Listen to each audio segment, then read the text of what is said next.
Hi, I'm Ann Griffin, and I'm a product leader and product coach. This is the Product Mind Lab, and I have not, I have not recorded in a minute. Things have been very busy over here, and I don't know. I had a moment of inspiration. I was like, let me record this. I actually pre-wrote something else I was going to record, but this is where the inspiration is right now. And this is the thing ties into what I talked about humanness and AI.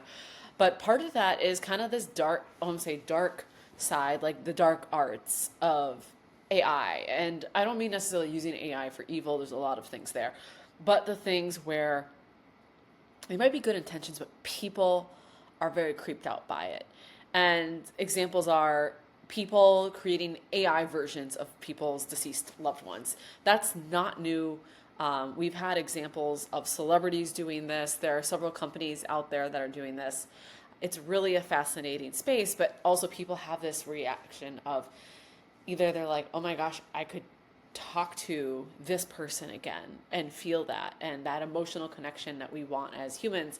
And there's also this other side of people being absolutely creeped out, like when Kanye West created a hologram version of Kim Kardashian's deceased father.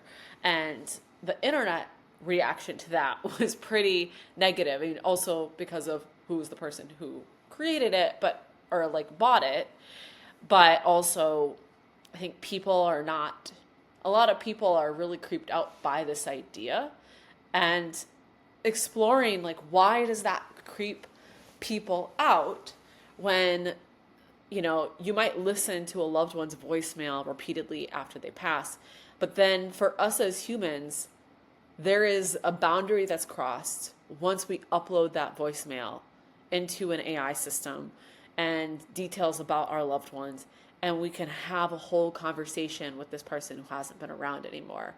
And some people say it's out of respect.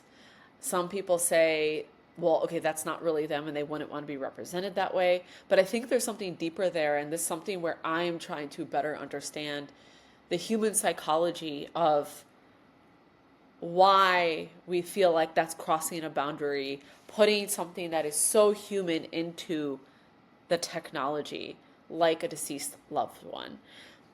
The next part I want to also talk about in terms of the dark AI arts, right, is also there's a lot going on in sex tech about this. This is actually not new. I knew someone at Rutgers many years ago who was actually not as her primary thing, but as a secondary thing, researching sex brothels and things with sex robots. And a couple years ago, I was quoted in Rolling Stone talking about people's interactions with AI companions, especially ones that are around dating or, I mean, let's be real, around sex. And one of the things that I said was, I feel like it's going to be kind of like certain fast food restaurants where, I mean, everybody will admit they eat at Taco Bell, technically, yes.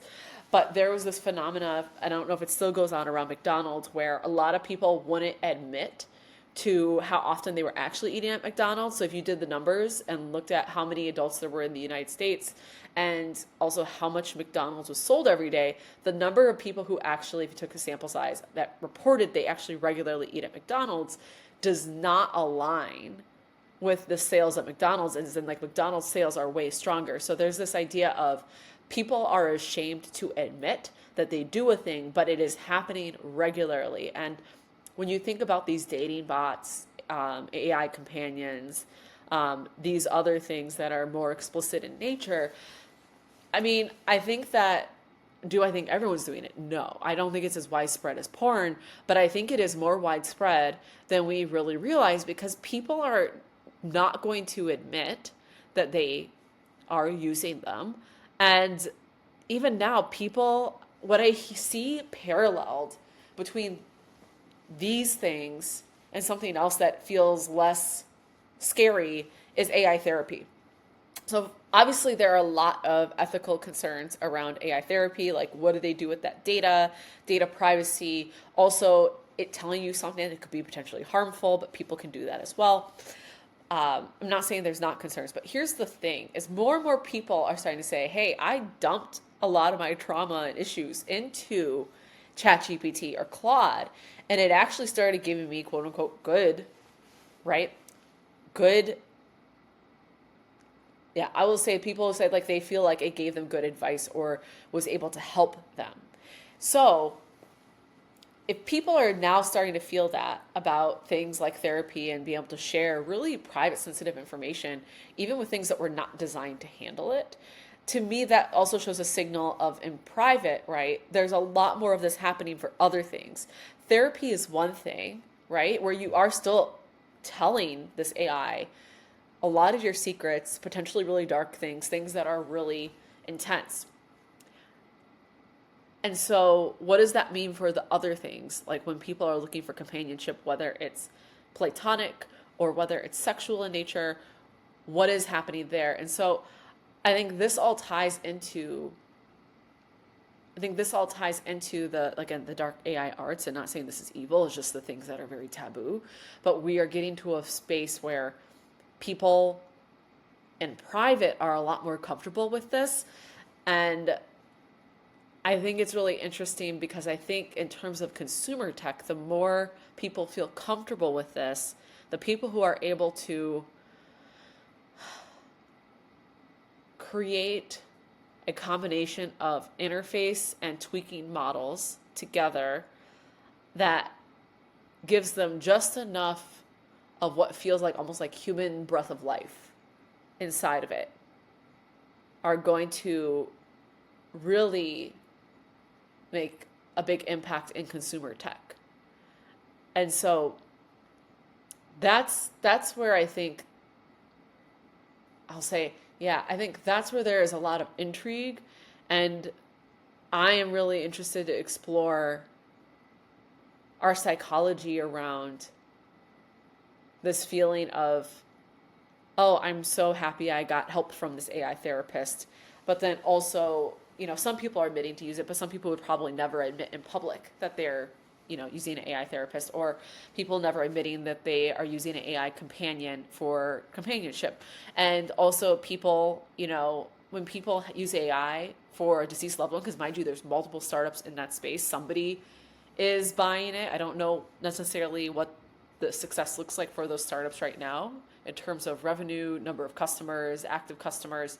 But I can tell you that there is the psychology around something of like how society feels of taking this very human connection and putting it into a digital thing.